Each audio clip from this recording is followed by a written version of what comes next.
Құрметті студенттер, сіздер бүгін танымал тұлғалармен кездесесіздер.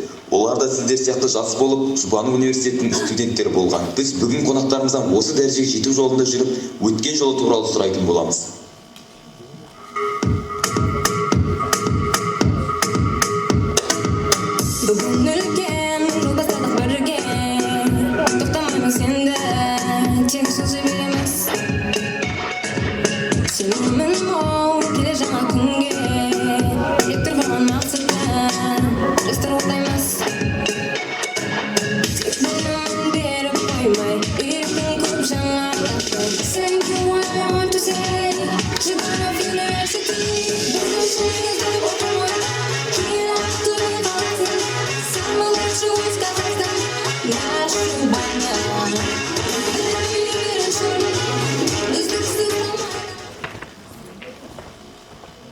Біз де сіздер секілді Құдайберген Жұбанов атындағы Ақтөбе өңірлік университетінің студенті болып, білім алумен қатар ұлттық құндылықтарды бойымызға сіңіріп, кемел адамның тұлғасын қалыптастырдық.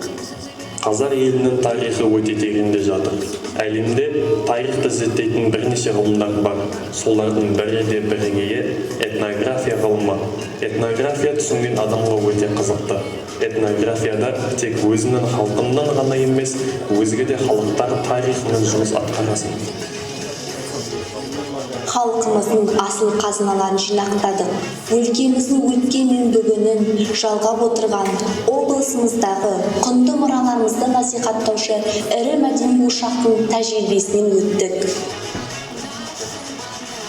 Тарих факультетінің профессорлық оқытушылық құрамы бүгінде жоғары білімді мамандар дайындайды. Әрине соның ішінде біз де бармыз. Біздің де білікті маман болып шығуымызға осы факультеттің ықпалы зор болды.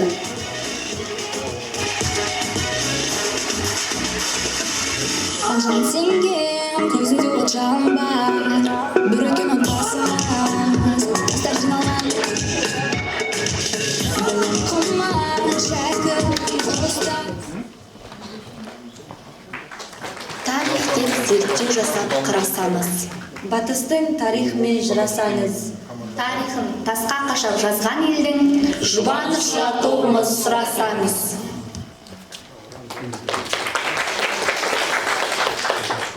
Білікке сенген заманда ешкімге есе бермедік, білімге сенген заманда қапада қалып жүрмедік. Деп айтып өткен екен, ел басында, күн туғанда, білім мен біліктілігінің арқасында елді бір ту көк астында біріктірген Абылай бабамыздың білімге сенген ұрпағы Қарағандыда жиналған осы уақытта батыста келген Жұбановша тобы да ұрандармен сайысқа келді. Ертегінде отты күннен ғын туған, Отты ғына отпа ойнап біз туған.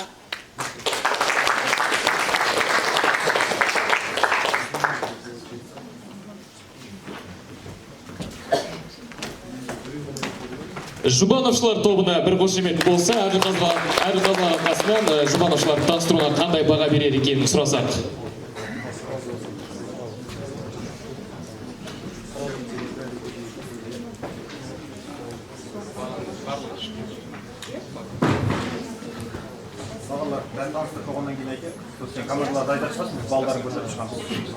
Ендеше үшінші реттік нөмірмен Евгений Арыстанұлы Бөкетов атындағы Қарағанды университетінің Сұңқар тобын ортаға шақырсақ.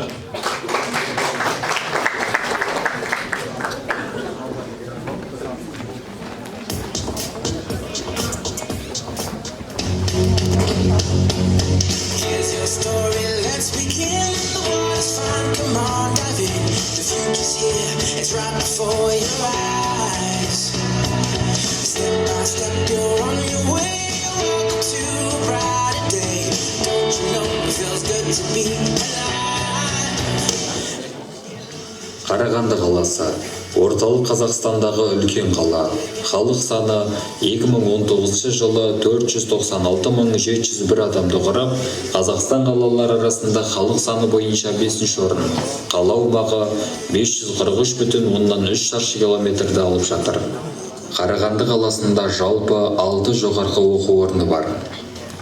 Евгений Арыстанұлы Бөкетов атындағы Қарағанды университеті алғашында 1938 жылы Қарағанды мұғалімдер институты болып ашылды. 1952 жылы Қарағанды мұғалімдер институты педагогикалық институт болып қайта құрылды. 1972 жылы педагогикалық институт Қарағанды мемлекеттік университеті болып қайта құрылды. 1992 жылы Қарағанды мемлекеттік университетіне академик Евний Арыстанұлы Бөкетовтің есімі берілді. Университетте 13 факультет пен 48 кафедра жұмыс істейді. Білім алушылар 12812 адам, ал оның ішінде мемлекеттік білім беру гранты бойынша 5817 адам. Киелі Сұңқар құс ұясын салған биология, география факультеті болашақ мықты маман иелерін дайындап жатқан оқу орны. Символды түрде факультет география тарих мамандығының студенттерімен құралған Сұңқар командасымен сайыста бақ сынамақ.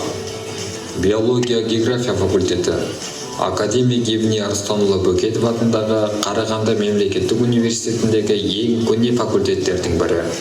1972 жылы, тарихы 1952 жылы басталатын педагогикалық институттың жаратылыстану факультетінің негізінде құрылды. 1972 жылы педагогикалық институттың жаратылыстану ғылымдары факультетінің негізінде ұйымдастырылды. Факультет деканы Талжанов Серікболат Алдоңғарұлы. Бүгінгі таңда факультет биология, география, экология, биотехнология, ауыл шаруашылығы және медицина ғылымдарының әртүрлі салаларының мамандарын біріктіреді.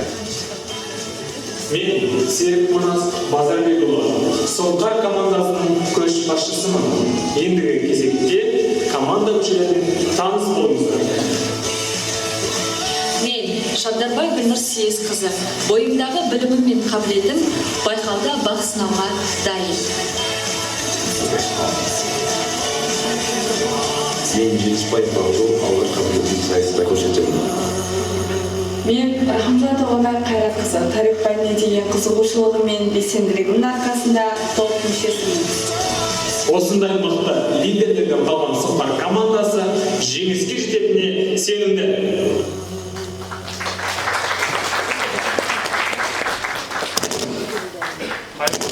Құрметті әділқазылар, қатысушылар және құрметті қонақтар. Біз Қарағанды қаласы Евний Арыстанұлы Бөкетов атындағы Қарағанды университеті биология география факультетінен келген Сұңқар командасы. Біздің құрамада сайдың тасына іріктелген сайып қырандар. Ендігі кезекте бірінші турды өлең жолдарымен қорытындыласақ. Біз Сұңқар көкке қарай биіктейміз, алдағы сынақтардан сүрінбейміз. Анықтасақ өзімізді нақтырақ, үмітті болашақтың біздейміз. Сұңқар тобына қошеметтеріңіз, ал ендігі кезекте Махамбет Өтемісұлы атындағы Батыс Қазақстан университеті Ақжайық командасын қошеметпен ортаға шақырамыз.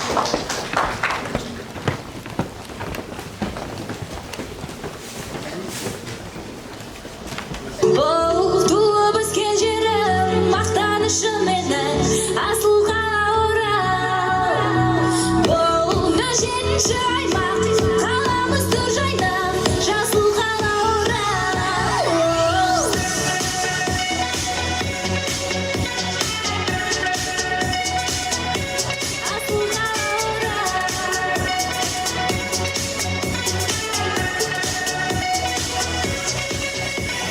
Жасыл қала оралымыз, таптаза ауамен демалыңыз. Жаз десе есіңе түседі шалқар, қызықты күндер, ұйқысыз таңдар келеді.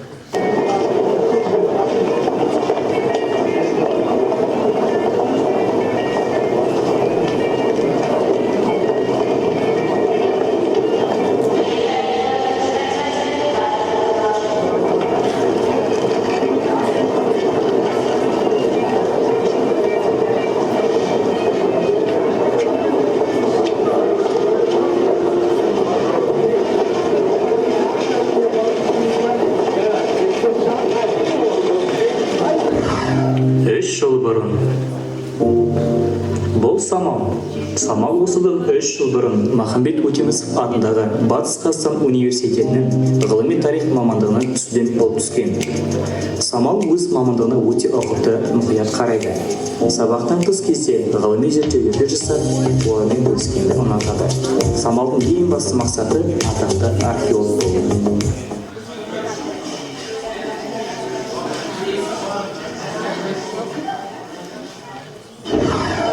2 жыл бұрын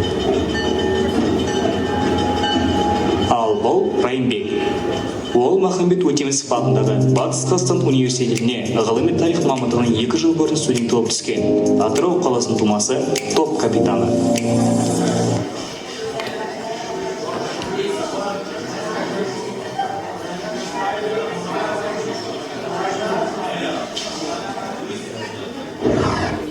Ал бұл Ақтірек. Ол осы кезде Райымбекпен бір топта және жатақхананың бір бөлмесінде тұратынын білмейтін еді. Ол Инстаграм желісінде блог жүргізгенді ұнатады. Райымбек Махамбет Өтемісов атындағы Батыс Қазақстан университетінің нөмірі 3 студенттер үйінің белсендісі. Райымбек бос уақытын компьютермен өткізгенді ұнатады. Компьютермен жобалар жасап, тарихи бейнебаяндарда қарағанды ұнатады. Болашақта картограф болғысы келеді.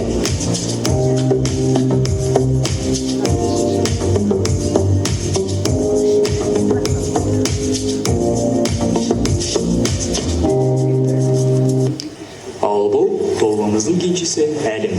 Ол Махамбет Өтемісов атындағы Батыс Қазақстан университетінің ғылыми тарих пәнінің 1-ші курс студенті.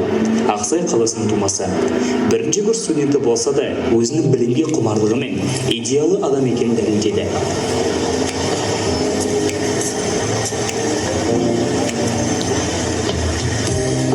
Ең алғашқы келгенде Райымбек пен Ақтірекпен танысып, университет туралы көп ақпарат алды. Болашақта тарих ғылымдарының докторы болуды мақсат етеді.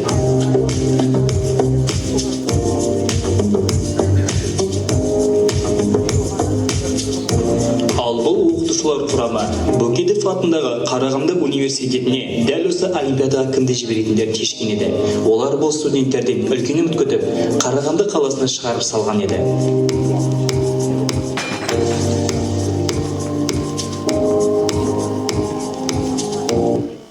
Қайырлы күн, біз Ақжайық тобы.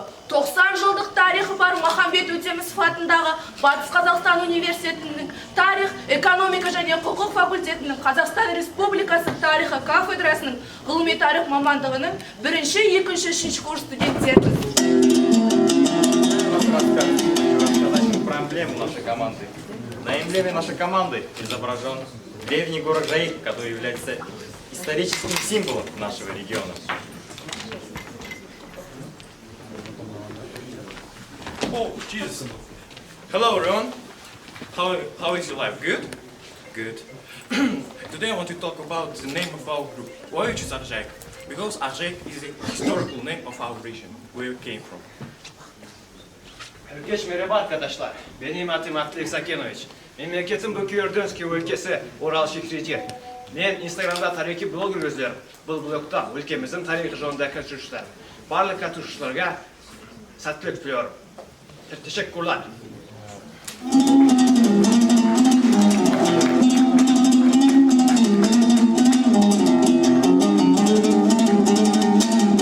Аяулана ақиқатты атан кет.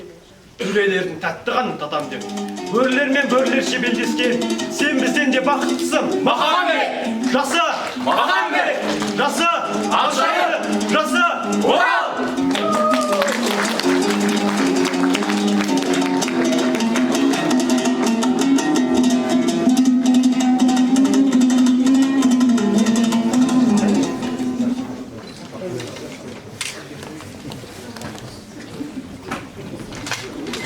Келесі болып өздерін таныстыратын Күлтебе командасы Гумилев атындағы Еуразия ұлттық университеті Астана қаласы.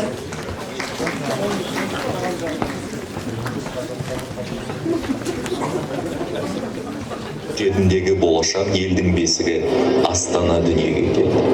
Астана барша қазақстандықтарды біріктіріп, алға ұмтылған жарқын, қуатты гүлденген қалаға айналды. Астана жас мемлекеттің тәуелсіздігі мен жаһандық жетістігінің символы, Еуразиялық кеңістіктің орталығы. Бас қала еліміздің түкпір-түкпірінен кез келген талапкерлерді қызықтыратын орталыққа айналды. Еуразия ұлттық университеті ұлттық білім флагмандарының бірі. Лев Николаевич Гумилев атындағы Еуразия ұлттық университеті, Қазақстанның классикалық университеті, еліміздің жетекші ғылыми, мәдени, рухани және зияткерлік орталығы, Еуразия ұлттық университеті, Қазақстанның болашақ көшбасшыларының университеті.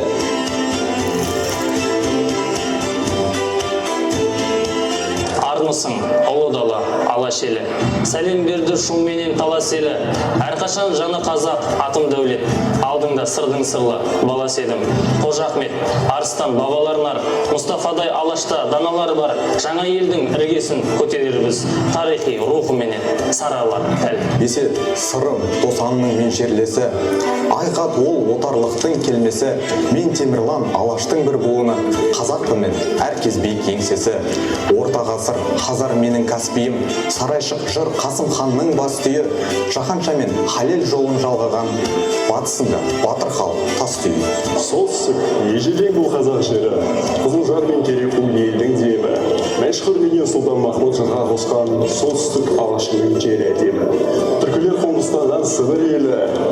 Қойнауын бай ежелден алтын келі. Солтүстіктен сәлемді жеткізетін алдарыңда ерлер деген елдің мері. Алтай тауы биігі мен Бертүріктің ортасы, алаш рухы Жақып Халел қолдашы.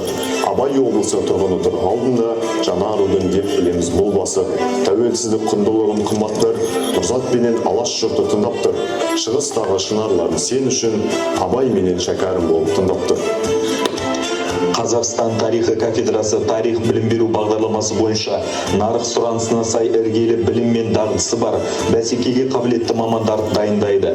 Студенттер жыл сайын халықаралық, республикалық деңгейдегі ғылыми тәжірибелік, ғылыми теориялық конференцияларға, форумдарға, конкурстарға белсенді қатысады. Студенттер Франция, Түркия, Жапония, Ресей, Литва, Беларусь, Румыния, Әзірбайжан елдерінің рейтингтік университетінде Erasmus, Mevlana академиялық ұтқырлық бағдарламалар аясында тәжірибеден өтіп, білім алады. Біз Ranking by Subjects 2023 жылдың қорытындысы бойынша Еуразия ұлттық университеті Қазақстан бойынша бірінші орында, ал тарих білім беру бағдарламасы аясында республикамыздағы бірінші орынды иеленді.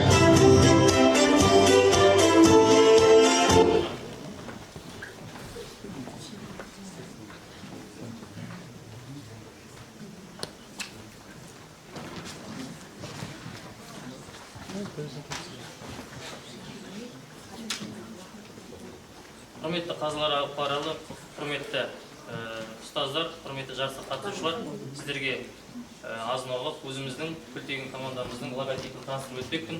Жалпы бұл логотипте біз негізгі фон ретінде көк түсті алдық. Көк түс деген бұл еліміздің егемендігінің, азаттығының белгісі. Ал біздің ұлттық университетіміз бен командамыздың есімін алтын түстес түспен бейнеледік. Ол біздің байлықтың, даналықтың белгісі. Ал ортадағы фонда тұрған біздің кең даламыз, бұл біздің ата бабамыздың мекендеген жері, немесе ол жай дала емес, ұлы дала деп барлығымыз тырыстық. Ал артта тұрған бұл біздің тоны көк бабамыздың бітік тасы. Ал ол бізге идеология болып тұрған мәңгілік ел идеясын бізге негіздеген тұлға. Ал беріктігін келе тұрған бұл темір дәуіріне жататын біздің алтын түстес ескерткішіміз. Бұл біздің қазіргі, яғни мемлекеттігіміздің ертеден келе жатқандығының белгісі. Жалпы біздің идеология болатын мемлекеттігімізге қатысты барлық маңызды нышандардың барлығын осы логотипке қосуға тырыстық.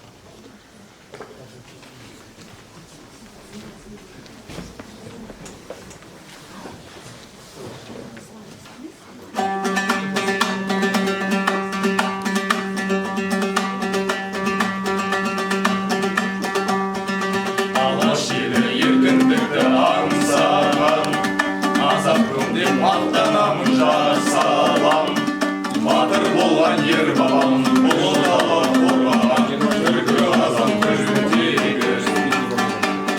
Батыр болған ер бабам, ұлы дала қорғаған, түркі қазақ күлтегі. Екі аралығын жалғаған, Қызылжардан Түркістанға самғаған, алтын жердің қазағын, ерлігісін қазағын, түркі қазақ күлтегі.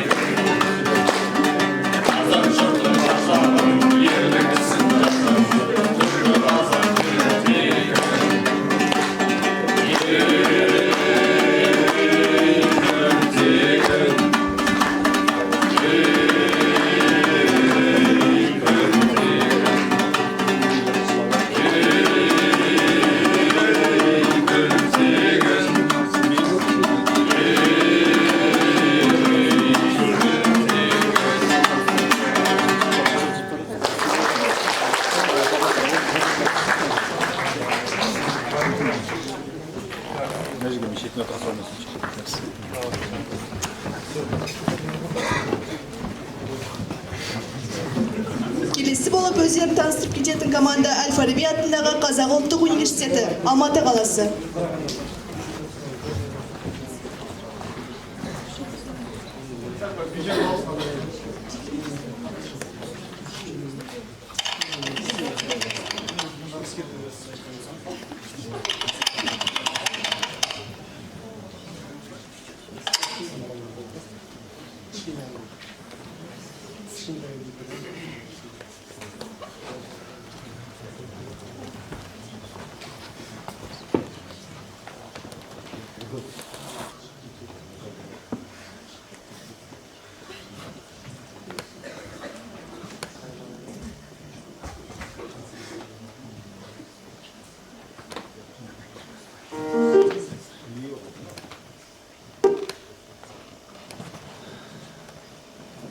Жалпы біз Алматы жастар қаласы.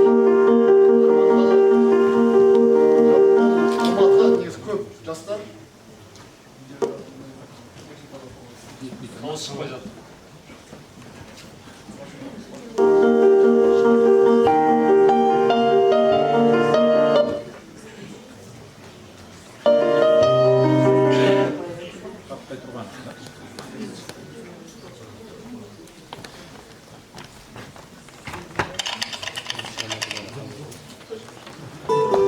Бұл қазу қалашығы. Қазу көптеген Уақытша қайтадан естіңіздер. Техникалық ақылы. Видеоның басына қойсаңызшы.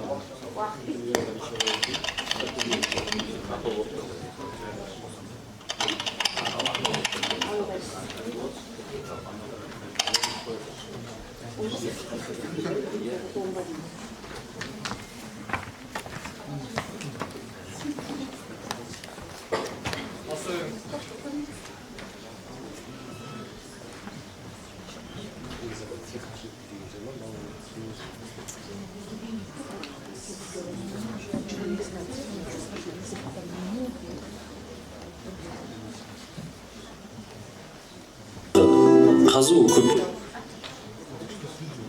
көптеген жандардың жүрегіне жылу ұялап айырылмастай достар тауып ең қызықты да естен кетпес студенттік өмірдің махаббат қызық молы жылдар. Онда былай істеңдер балалар, сендер өздерің ауызша таныстырыңыздар. Біз сосын видеоны тағы да қосымша көреміз. Ноутбуктан, жақсы ма? Алматы жастарының қаласы, өздеріңіз білесіздер. Осы кезінде, Кеңес одағының кезінде, жалпы біздің астанамыз болған, сонымен қатар Қонаевтың кезінде осы белді бір қаламыз болған қала негізінен. Осы Алатаудың бөктеріне, осы Арқаның жеріне, осы Алматының намысын қорғау келіп отырмыз. Қазақ ұлттық университеті біз 1934 жылы құрылған, біздің қара шаңырағымыз, оған ешкім дау жоқ. Қазақ ұлттық университеті құрылған күннен бастап тарих факультеті жалпы тарихшыларды дайындау мәселесі аса өзекті мәселелердің бірі болып табылды. Ұлы Отан соғысы уақыты жылдарында академик Панкратованың қолдауымен Қазақ ұлттық университеті және осы тарих факультеті және филология факультеті болып қайта құрылған болатын. 1948 жылдан бастап тарих факультеті жеке дара факультет ретінде өз қызметін бастады. Жалпы қазіргі таңда тарих факультетінің базасында шығыстану және де саясаттану және философия, сонымен қатар халықаралық қатынастар факультеттері, жеке дара факультеттер болып әр жыл сайын бөлініп шыққан болатын. Факультетіміздің іші видеода көрініп тұрғандай жоғарғы үлгіде жабдықталған және де 2021 жылы жөндеу жұмыстарынан өткізілген. Факультетімізде негізінен факультетіміз осындай этнографиялық жағынан тек қана бір бағытта емес, көп бағытта жабдықталған. Мысалы, қарапайым жаңа корпусты қарап отырсақ, әрине видеода көрмеміздің жаңадан жөндеу жұмыстарына өткізген белгі. Ортасында эмблемамыз тұр. Ортасындағы мына белгі елеке сазы дейді, археологтар білсеңіздер. Әбдеш Ташкенов Төлеубаевты білетін шығарсыздар. Алтын адам тапқан Шіліктеден, Байбітөбеден. Сол кісінің негізінен тапқан жәдігер ретінде эмблемамыз жасалған. Факультетімізде археологиялық музей орналасқан. Бұл музейде негізінен ежелгі және орта ғасырларды қамтитын артефактылар бар. Видеода көріп отырғанымыздай бұл музей негізінен студенттерге қолайлы жабдықталған деп айта аламыз. Жалпы негізінен бізде шыны керек қазылу қара шаңырақ дейміз ғой. Неге қара шаңырақ дейміз? Өйткені республикамызға белгілі археологтар, тарихшылардың бүкіл осы қазуды түлеп шыққан. Оған ешкімнің мысалы дауы жоқ. Жалпы негізі мысалы осы Қарағанды өңірінен Жауынбаев деген кісі бар, білсеңіздер, танитын шығарсыздар жерлестеріңізді.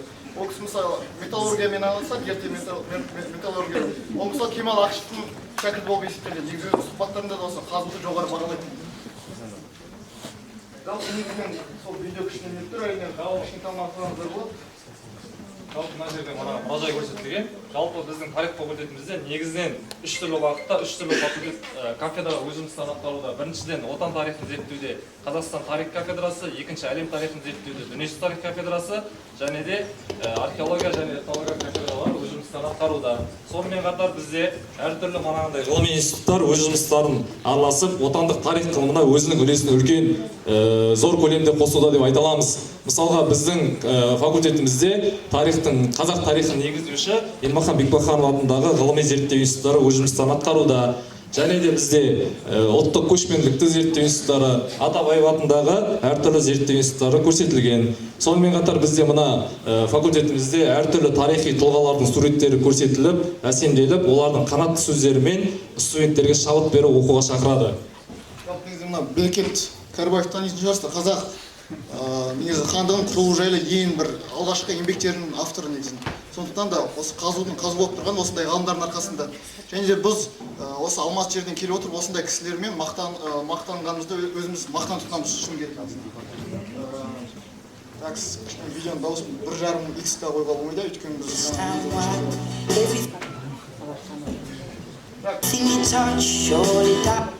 дауысын алып. Так, бізде ғалым ұстаздар түлектерге өте мән береді.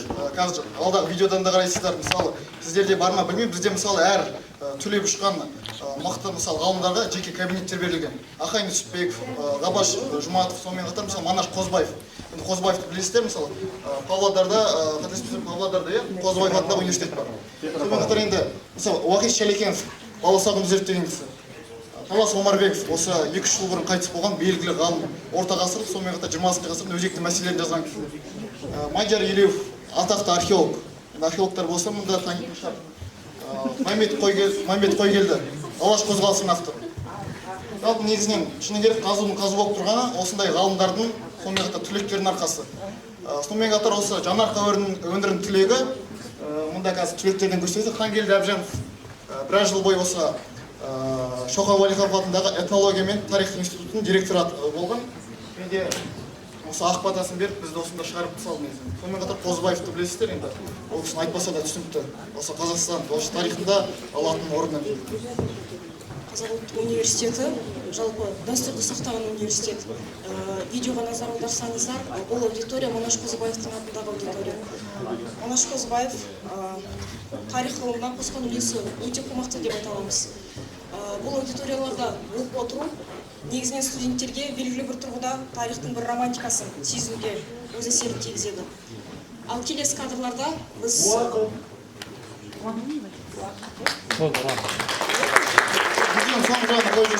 негізі бізде мана уақыт кеш басталған сияқты, өйткені видеода 3 минут енді болып жатыр. Сіздер тоқтатып отқан жоқпыз сондықтан.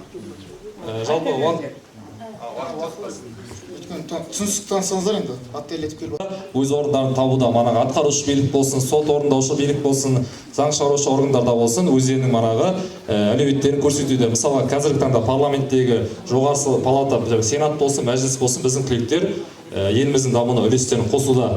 Енді осы орайда манаға біз негізі видео былай болады деп ойлаған жоқпыз, кішкене ат үсті кетіп видео түсіністік танысып кішкене алдыға жүріп берсеңіздер, көп уақыттарыңызды алмайды бізде сіздер түсін. Жалпы негізен бұрын төккен көктемдей жанашырым, ұғынамын әлемнің жанасырын. Тарихтың музасындай креатобы сақтаған татулықтың жарасын. Осы қолдау көрсеткен үшін біздің ректоратқа, сонымен қатар университетке өте рахметімізді айтамыз. Сонымен қатар енді бастақ неге Клео деп қойдық. Клео немене, ол Геродоттың бірінші кітабы. Сонымен қатар ежелгі грек мифологиясындағы тарихтың музасы. біз клеодап не үшін алдық? Себебі Қазақ ұлттық университетінің әл-Фараби атындағы Қазақ ұлттық университеті, оның ішінде тарих факультеті шыны керек осы. Қанша университеттер болсын осында, ол тарихтың музасы болып қала береді. 1934 жыл мысалы универдің негізі қаланды, 90 жылдық тарих бар, келесі жыл бұйырса осы мерейтой. Енді ол қанша кейіннен университет ашылсын, қанша тарихшылар ашылсын, ол тарихтың қара шаңырақ болып қалады. Ол ақиқат негізінен. Сонымен қатар осы өзіміздің эмблемамыз ретінде факультетіміздің эмблемасын алып отырмыз. Бұл өзіміздің факультетіміздегі оқытушылық құрамға, студенттерге жалпы қолдау көрсеткен осы университет басшылығына деген бір ілтипатымыз деп білгейсіздер. Жалпы негізінен осы жаңа айтып өттік, Клео шыны керек тарихтың музасы. Енді бұл университетімізді, факультетімізді толықтай сипаттап шығады деп айта аламыз негізінен.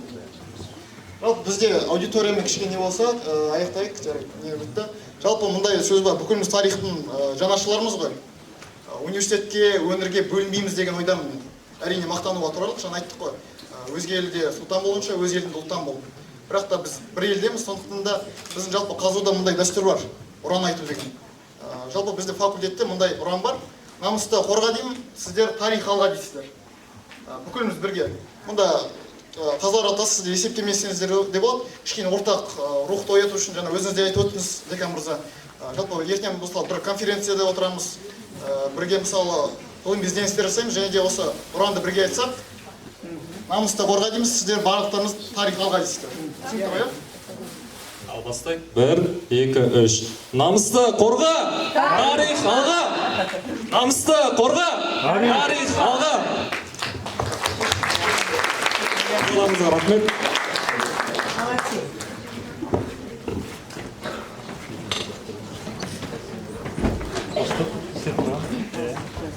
Келесі болып өздерін таныстырып кететін Шырақ командасы Қазақ ұлттық қыздар педагогикалық университеті, Алматы қаласы.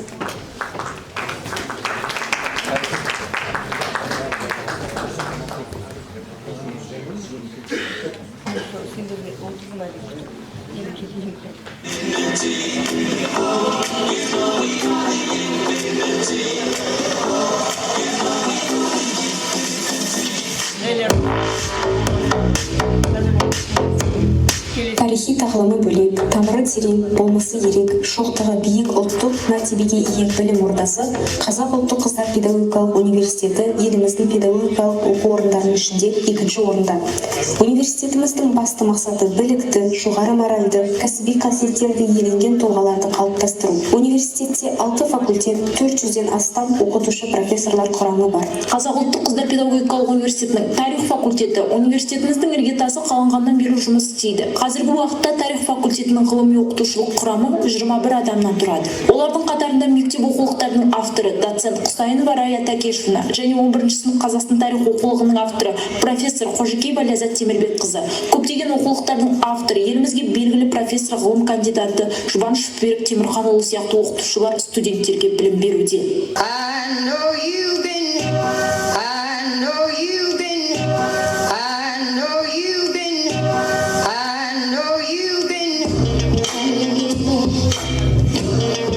Факультетіміздің жетістіктеріне келетін болсақ, 2022 жылғы Атамекен Қазақстан Республикасының ұлттық кәсіпкерлер палатасының жоғарғы оқу орындарының білім беру рейтингі бойынша тарих 6201 мамандығы екінші орынды иеленді.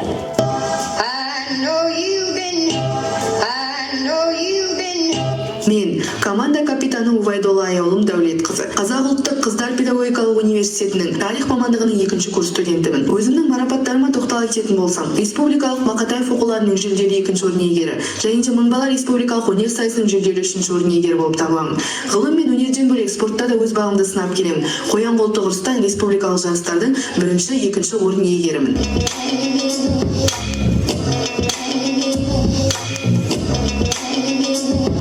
Команданың екінші мүшесі Асаубаева Жасмин Исатайқызы, Қазақ ұлттық қыздар педагогикалық университетінің тарих мамандығының екінші курс студенті және университетіміздегі парасатты НЛО клубының мүшесі болып табыламын. Менің жүлделеріме келетін болсақ, елбасы медалінің қола жүлде иегерімін және де осы тұңғыш президент күніне орай ұйымдастырылған көркемсөз оқуларының жүлделі үшінші орын иегерімін. Мен Мен команданың 3-ші мүшесі Тәуірбек Тәмерис Әсемқызы Қазақ ұлттық қыздар педагогикалық университетінің тарих мамандығының 2-ші курс студентімін. Мен Ақ Қауырсын жас ақындар клубының мүшесі болып табыламын. Өз жетістіктерімді айта кететін болсам, ұстаз тілегі ғылыми әдістемелік орталығының ұйымдастырған облыстық география пәнінің жеңімпазымын. Және де өлең жазу сайысының 2-ші орын иегерімін.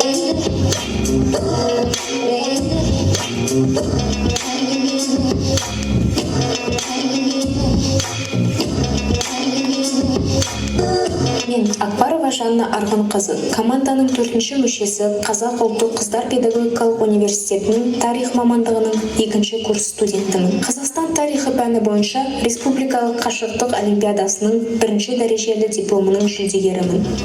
Көптеген жетістіктерге жеткен бүгінгі таңда Қазақ ұлттық қыздар педагогикалық университетінің мемлекеттік грант иегерімін. Тобымыздың аты Шырақ, біздің ұранымыз. Қазақтай қайсар елдің ұланымыз. Тарихта қалар ертең жыр әніміз. Білімнің аспанында шамшырақ боп, ешқашан сөнбесінші шырағымыз.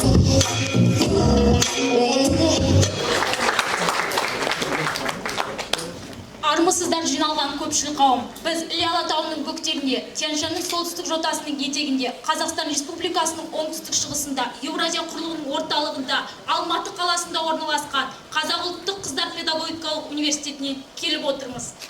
Мен команда капитаны Уфайдолла Дәулетқызы. Мен команданың 2-ші мүшесі Асаубаева Жасмин Исатайқызы.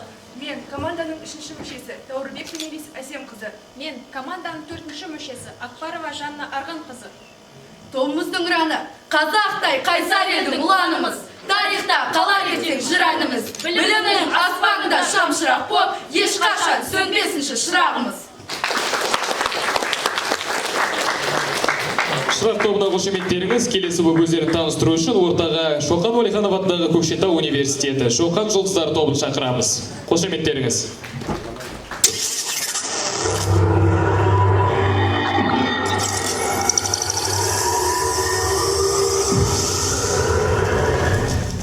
Біз Шоқанның жұлдыздары сөнбейтін, аты дастан ғылым жолы өлмейтін, өз мақсатын бетке ұстап бақсынар, біз жастарымыз биіктерге өрлейтін.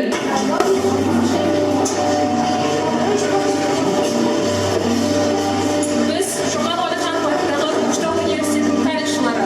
Шоқан жұлдыздарын тарихына келсем, мен команда капитаны Сексенова Динас ғылыми тарих мамандығының 2-ші курс студенті. Мен Ардалы Туалетке ғылыми тарих мамандығының 2-ші курс студенті.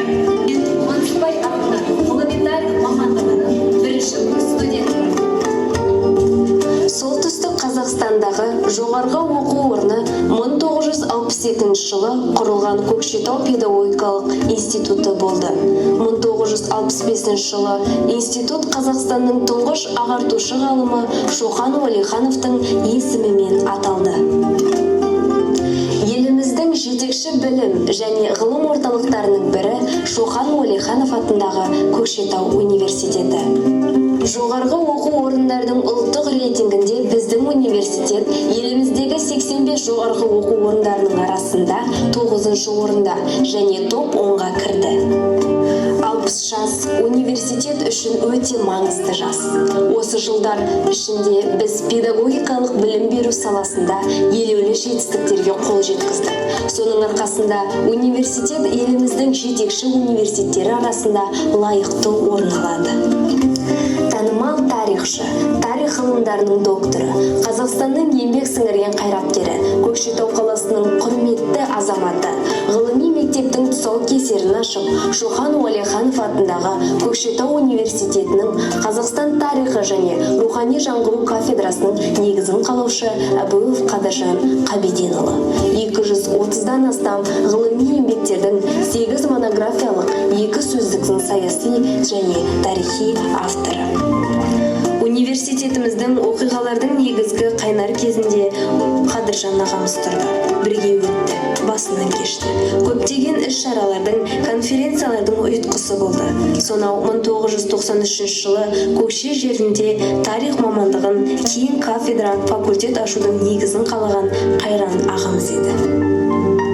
Көкшетау қаласы, Ақмола облысының әкімшілік орталығы, Қазақстан Республикасының солтүстік бөлігінде Бұқпа тауының етегі мен Қопа көлінің оңтүстік бөлігінде орналасқан.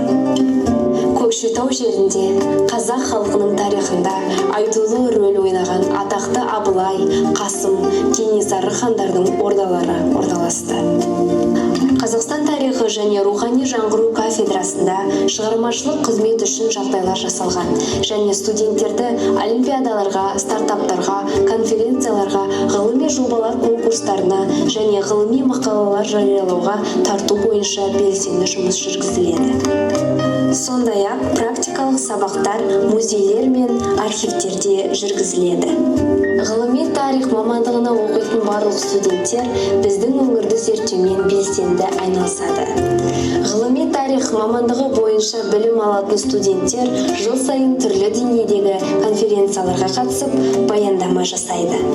Бұндай өткізілетін іс-шаралар студенттерді Қазақстан тарихына құрметпен қарауға тәрбиелеу, олардың бойында гуманистік көзқарастар мен қазақ патриотизмін қалыптастыруға ықпал етеді. Мемлекеттік тарихи-мәдени музей қорығының қызметкерлері Ботай мәдениеті туралы біздің Шоқан Уәлиханов университетінде конференция жүргізген болады. Бұл конференция археологиялық практика кезінде тарих мамандығына оқитын студенттердің білімін тәжірибе ретінде шыңдалуына бірден-бір себепкер болады.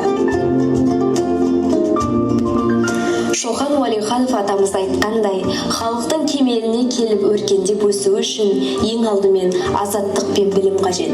Сондықтан да біз осы уақытқа дейін алған білімімізге сенеміз және жеңіске жетеміз. Уәлиханов Шоқан ата салғаныз, ізбасар жұлдыздары мына біз кейкелі команда қатысушыларына сәттілік тілейміз.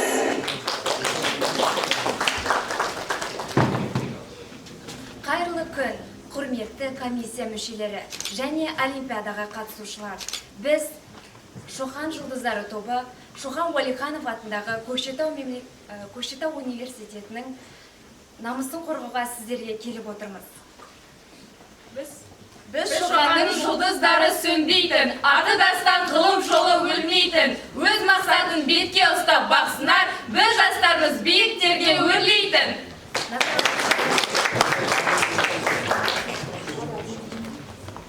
Шоқан жұлдыздарына қошеметтеріңіз, ал келесі команда Астана халықаралық университеті Есіл командасы. Қошеметпен ортаға шақырсақ.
Қазақ халқы тек қана батыр ұлдармен ғана емес, ел қорғайтын батыр қыздармен де мақтан етеді. Оған тарихта болған Бопай, Гаухар, Назым секілді батыр аналарымыздың болғаны бір дәлел. Оның артында тұрған Есіл өзені, ол Астана қаласын қақ бөліп Ресейге дейін созылып жатыр. Есіл өзені әрқашанда қазақ халқы үшін тіршіліктің қайнар көзі болған.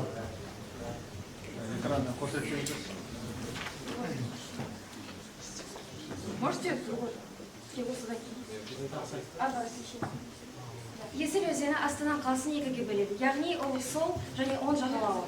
Еліміздің астанасы таңдау кезінде өзеннің бар болуы да үлкен таңдау еді. Және де біздің логотипіміздегі таудың бейнесі ол батыр қаһарман әкелеріміздің бейнесі. Біздің университетіміздің миссиясы студенттерге жоғарғы білім мен адамгершілік құны бар әлем азаматтарын тәрбиелеу. Университеттің негізгі міндеттері шетел тілдерін білетін бакалавр, магистр және пиаршы академиялық дәрежесі бар жоғарғы білікті кадрларды даярлау және студенттер мен оқытушылар арасында академиялық мобильді алмасу және ғылыми халықаралық ұйымдар мен қауымдастықтарға мүше болу және де қос дипломдық білімде ұйымдастырылуда. Біздің жоғарғы мектепте ғылыми тарих, психология, аударма ісі және халықаралық қатынастар бойынша жоғарғы білікті мамандарды даярлайды. Біздің университетімізде жоғарғы білікті мамандар, соның ішінде ғылым кандидаттары мен докторлары, PhD докторларынан құралған. Біздің университетімізде қазіргі кезде біздің мамандықта бакалаврда 200-дей студент, магистранттар мен докторанттар өз білімдерін алуда. Біздің университетіміздің 6 корпусы және педагогикалық колледжбен қамтылған. Біздің команда жетекшіміз Астана халықаралық университетінің профессоры, тарих ғылымдарының кандидаты Өскенбаев Қанат Сәдуғасұлы.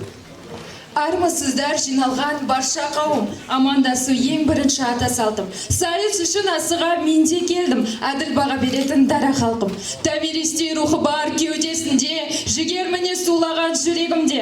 Қысылмастан ортаға шығып тұрмын, жеңіс туын көтерер мәселеде. Сымбат атты ару қыз мен боламын, биік көрер елінің ата салтын. Бар білімге қанық етіп отырған, білім ордам қасиетім аюданмын. Дәл бүгін сайыс үшін еш аянбай, бап шапса баптанғанға бағым бұлай. Тарихтың қызы қандай танытайын, берілместен ешқашан сағым сынбай. Я Шугабаев Айдан, член команды ЕСЛ. Я патриот и гражданин своей родины. Для меня все важно на моей родине. И ее народ, и ее земля, и ее история, и ее завтрашний день. Хочу, как и миллионы моих сограждан, уметь ставить общественные интересы выше личных. Быть достойным гражданином своей родины. Guten Tag allerseits. Ich heiße Ayat Al-Gatwa, ich komme aus Almaty. Ich habe mich auf Geschichte spezialisiert. I'm Kazakbaeva Kansiri, captain of the team from Karaganda region of the city of Timurtau. I'm student second year of Astana International University majoring in history. I love my university because we have most famous professors teaching here. I'm ready to do everything for my team to win. Біздің ұран, жайлау қылған есілім, бар қазаққа ортаға сыл есімін, Астанаға бүкіл әлем тамсанған, ел орданың танытқын сен есімін. Сыр бойындай балардан, алатаудай таулардан, сарыарқадай далымнан, теңіз Каспий аралдан, маян сұлу жібектей төлегендей төліктей оқызы бар елімнің, жұлдызы бар жерімнің. Сәлем саған туған ел, аспаны бір күні бір, жұлдызы бір түні бір, даласы бір гүлі бір, арманы бір сыры бір. Сәлем саған туған ел.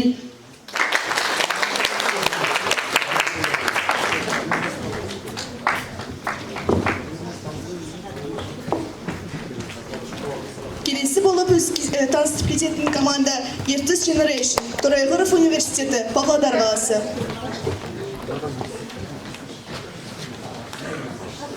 Қазылар алқасы және конкурс қатысушылары. Вас приветствует команда Ертіс Generation. Торайгыров университет является центром науки и образования не только по Павлодарской области, но и по республике и в целом. В Торайгыровом университете проводится научно-исследовательская работа на базе 9 факультетов и 12 научно-исследовательских центров. Студенттік өмірдің алуан түрлілігі үшін университет студенттік ғылыми қоғам, студенттік филармония, пікірталас клубтары, Қазақстан студенттер альянсының бөлімі, сондай-ақ стартап академиясы жұмыс істейді. Онда барлығы өз идеяларын ұсынылады. So where all students can obtain an excellent knowledge at our university and become a successful person in the future. Кафедра истории Казахстана была основана в 1996 году.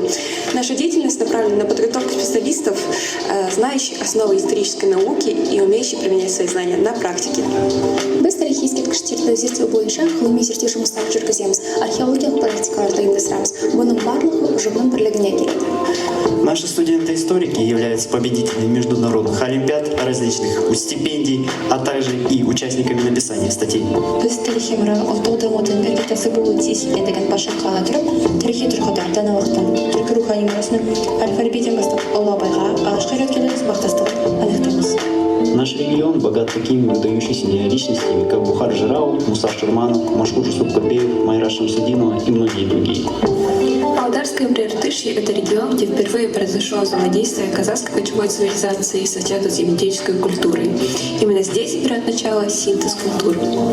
В Ямышевской крепости, ныне село Ямышево под Павлодаром, родился великий этнограф, картограф и ученый Григорий Николаевич Потанин. Потанин мұрасы қазақ ұлттық автономиясының моделін әзірлеуде идеологиялық тіректің негізіне айналды. Ол өзін екі халықтың ұлымы деп санаған болатын, және де Кәрім атты лақабымен өз мақалаларын жазған еді. Национально-интеллектуально-нравственная преемственность не прервалась даже в советское время. Яркими представителями из Павлодарского Прииртышья были Ханыш Сатпаев, Алькей Маркулан и Шакен Айманов, а также многие другие. С вами была команда Your Third Generation. Карина. София. Мы поколение нового века, с помощью знаний добьемся успеха.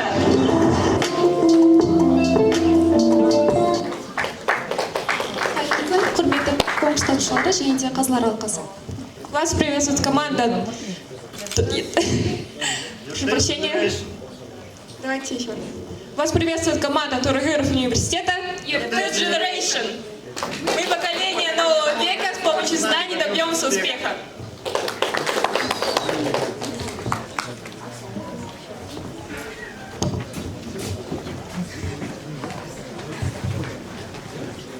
Келесі болып өздерін таныстырып кететін Байтұрсынов Тим, Ахмет Байтұрсынов атындағы Қостанай өңірлік университеті, Қостанай қаласы. Сәлем, достар! Привет от Костанайского региона. Бүгін біз киелі де тарихи Қостанайдың ұлы тұлғаларының ізі қалған жерімен жүріп, қаламыздың тарихын баяндайтын боламыз. Қостанай өңірлік университетінде профессорлық оқытушылық құрам мықты. Жыл сайын кафедра білікті мамандар шығарып отырады.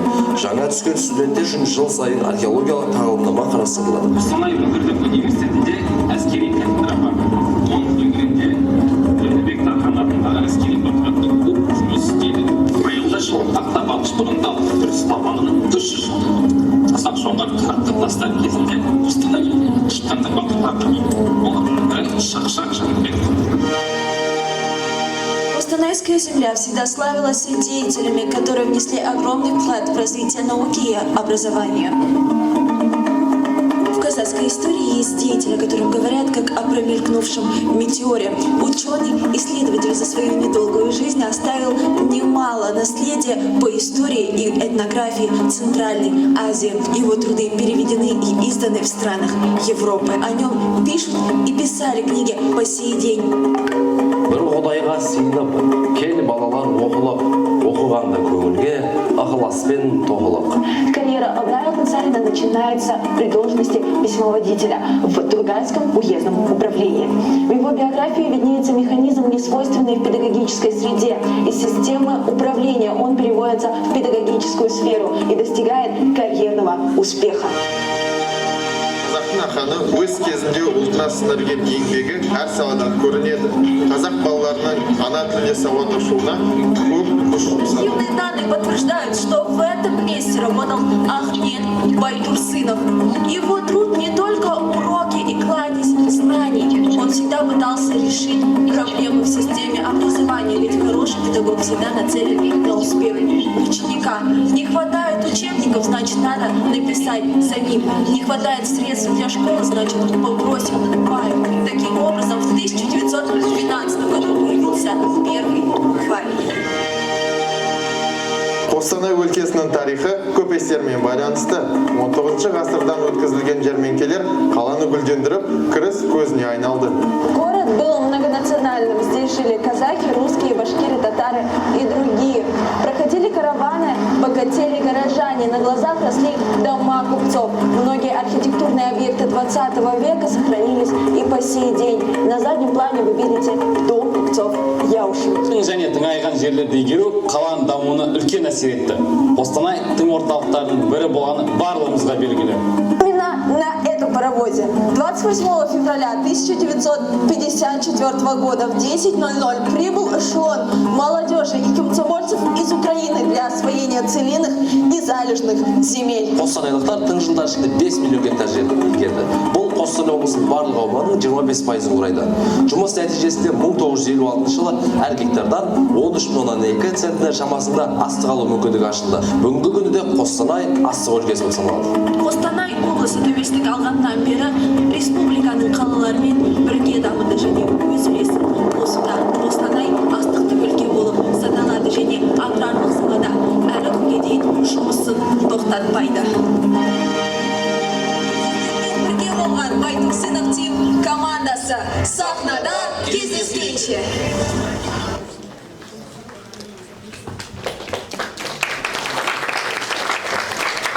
Армысыздар, құрметті әділ қазылар, құрметті қонақтар мен қатысушылар. Сәлем Қарағанды! Алдарыңызда Қостанай өңірлік университетінің студенттері. Бүгін сіздерге біз Қостанайымыздың тарихын және ұлы тұлғаларымызды таныстырғымыз келді. Ал ендігі сәт бізді де таныстыруға жетті. Ендеше алдарыңызда біздің көшбасшылар, әлеуметтік гуманитарлық кафедраның тарих мамандығы бойынша 2-ші курс студенттері Сүгірбаев, Заманбек және Болатов Тамерлан. Сонымен қатар 4-ші курс студенті Нұрғазы Рахат. Және де топтың көшбасшысы мен Бимечева Анель. Құрметті достар, ендігі кезекте әрине де біз жай келген жоқпыз. Өзіміздің тұмарымызды және де бүгін сақтайтын, бізді тұмар ретінде сақтайтын ұранымызбен таныстырғымыз келеді. Ендеше Топтың аты Байтұрсынов тим. Топтың ұраны еліміздің ұлы дала тарихын жырлаймыз мақтана. Ахмет Байтұрсынов жүректе ұрпақтан ұрпаққа өнеге. Алға Байтұрсынов тим. назарларыңызға рахмет.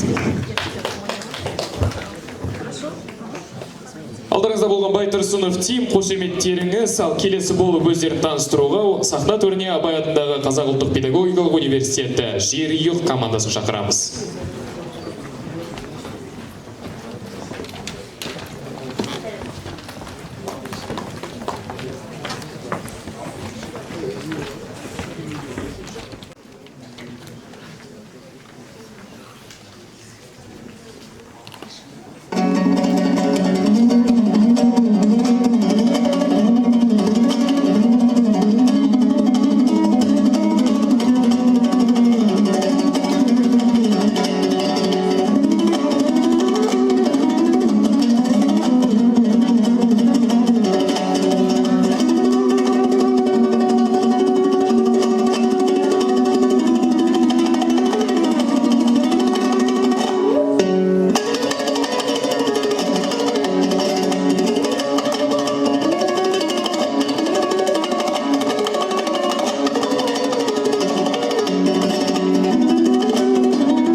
Армысыздар, құрметті ұстаздар және жиналған студенттер қауымы. Біз еліміздің оңтүстік әрі мәдени астанасы Алматы қаласы Абай атындағы Қазақ ұлттық педагогикалық университетіне келдік.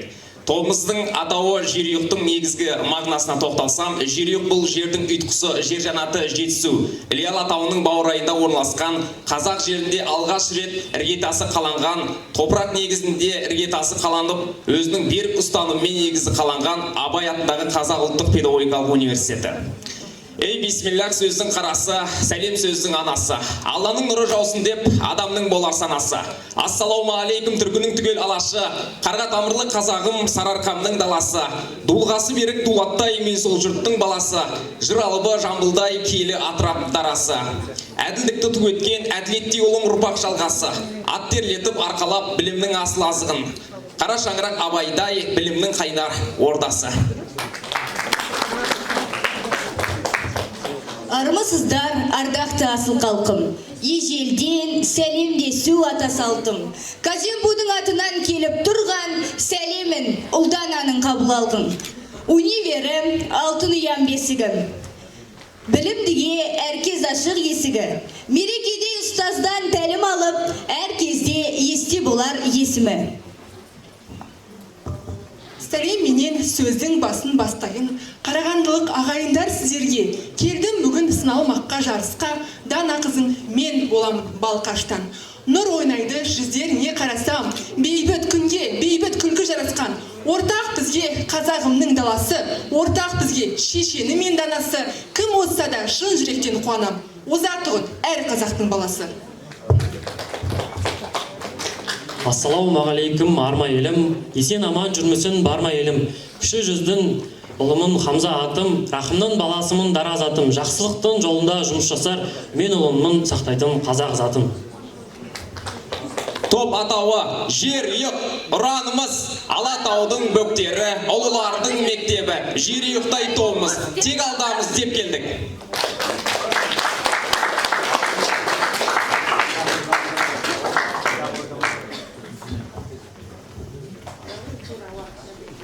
Қошеметтеріңіз жер үйік командасына келесі болып ортада өздерін таныстыратын академик Евгений Арыстанұлы Бөкетов атындағы Қарағанды университеті Степняк тобын қошеметпен қарсы алыңыздар.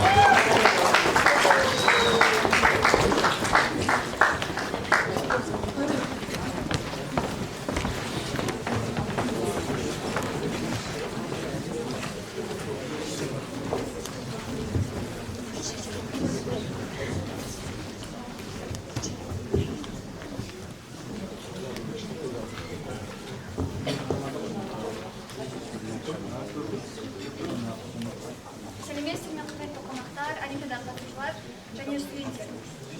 Біз Евгений Арыстанұлы Бөкетов атындағы Қарағанды университетінің тарих факультетінің Степняк тобының қатысушыларымыз.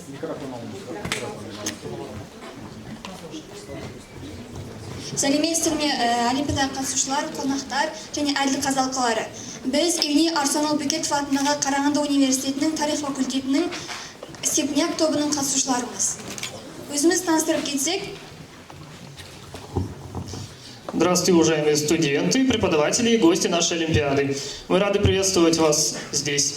Разрешите представить нам нашу команду Карагандинского университета имени академика Букетова, степняки исторического факультета.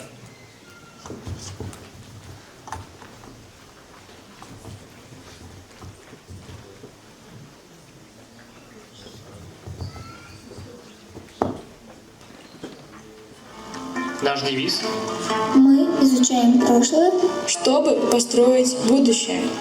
Мен Илюкен Бахыт, гуманитар тарих мамандығының 2-ші курсын оқимын. Біз сіздермен бірге Евгений Арыстанұлы Бөкетовке арналған мемориалдық музейіндеміз. Халқымыздың сан ғасырлар бойы тамыр тартатын өткені мен болашағын зерделеуде музейдің маңызы зор. Меня зовут Наиля, и я являюсь студенткой 4-го курса.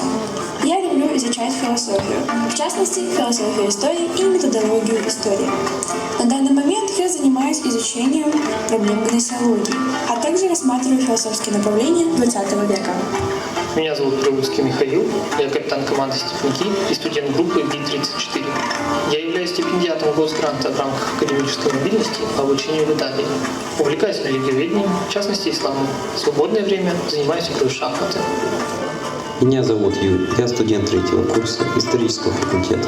Меня интересует история древнего мира, в частности, античной Греции.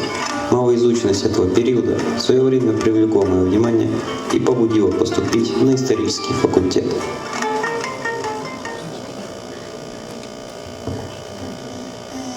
Биыл біздің факультетімізге 85 жыл толып отыруына орай біздің сіздің факультетте белгілі мемлекет, қоғам қайраткерлері түлеп ұшқан болады. В этом году исполняется 85-летие нашего исторического факультета, и мы рады приветствовать вас здесь. Наш факультет является одним из лидирующих.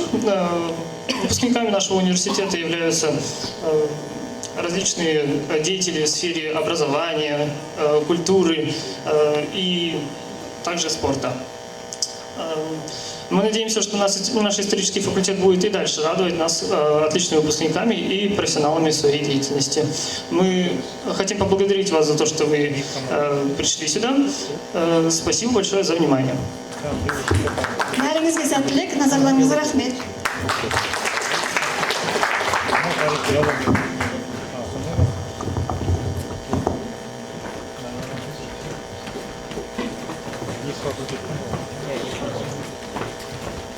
Осымен бірінші кезең аяқталды. Енді әділ-қазылар алқасы қорытынды шығарғанша күйге кезек береміз.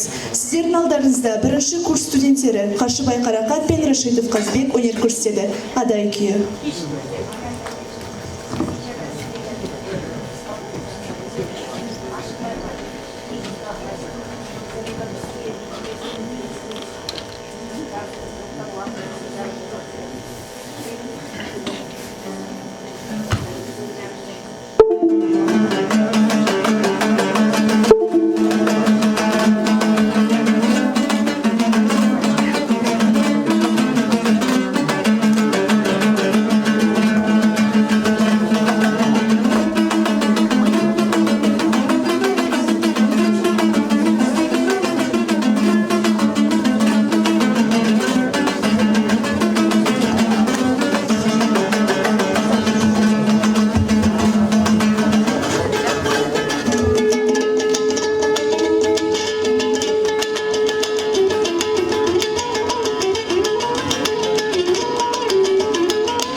Ал ендеше бірінші кезеңнің қорытындысын жариялауға қазылар алқасының төрағасы Жұмабеков Жамбыл Әзмұханұлын ортаға шақырамыз. Жақсы.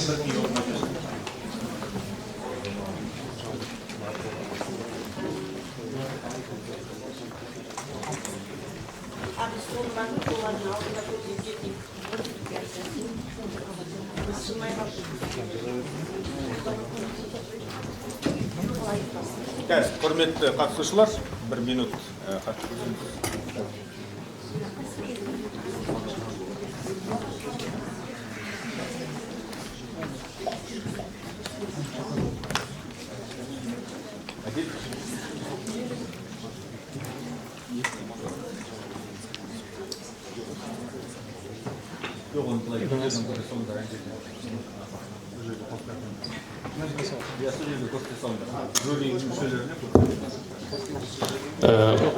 Қошеметпен қарсы алыңыздар. Алмасқызы Қарағаттың орындауында Ақсақ Құлан күйі.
Рахмет. Құрметті қатысушылар, құрметті әріптестер. Бірінші тур аяқталды. Әділ қазылар барлық командалар қарап шықты. Өнерлерін енді бірінші турдың басты мақсаты командалардың таныстырылымы болатын. Оның талаптарын барлықтарыңызға жіберген болатын. Сондықтан енді командалардың аттарын айтып, орта балын айтуға рұқсат етіңіздер. Клио, бұл Әл-Фараби атындағы Қазақ ұлттық университеті 16,2 балл. Әділ болады, неге жаңағы таблицаға кіргізіп отырыңыз. Күлтегін командасы 18,2 балл. Бұл Гумилев атындағы ұлттық университеті. Жюри командасы КЗНПУ 16,6 балл. Шырақ командасы сіздер атауларыңыз өзгеріп жүрсіздер, негізі парасат деп берген боласыздар бастарында заявкада. 17,4 балл. Есіл Астана халықаралық университеті 17,6 балл. Жұбановшылар Ақтөбе өңірлік университеті 16 балл. Ақжайық Батыс Қазақстан 15,6 балл. Байтұрсынов Тим Байтұрсынов атындағы Қостанай өңірлік университеті 16,6 балл. Шоқан жұлдыздары Шоқан Әлихан атындағы Көкшетау университеті 16,2 балл. Ертіс Generation 15,8 балл. Торайғыров университеті және Сұңқар командасы Бөкетов университеті 15,2 балл. Және Степняк командасы 15,1 балл. Осы бірінші турдың қорытындылары. Енді кезекті екінші турға береміз.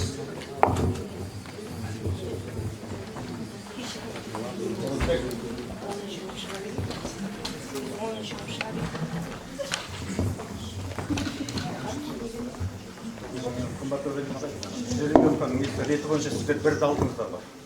Бір даусы менен біз енді ғана ұшып келдік, енді бізге кейін көмек. Ешқандай проблема жоқ. Онда соңғы болып шыға бересіздер. Жоқ, соңғы болып шығасыздар онда. Онда соңғы болып шығасыздар. Онда жаңағы тәртіппен 2002-ден бастап бересіз. Ондай болса, Олимпиадамыздың екінші. Себебі біз кейініп үлгерсек, біз бастары береміз. Ешқандай проблем жоқ. Командалар 10 минут береміз. 5 минутта ғана перерыв жариялайық онда. 5 минут. Алысқа кетпей кеткен уақыт өте бізде тығыз.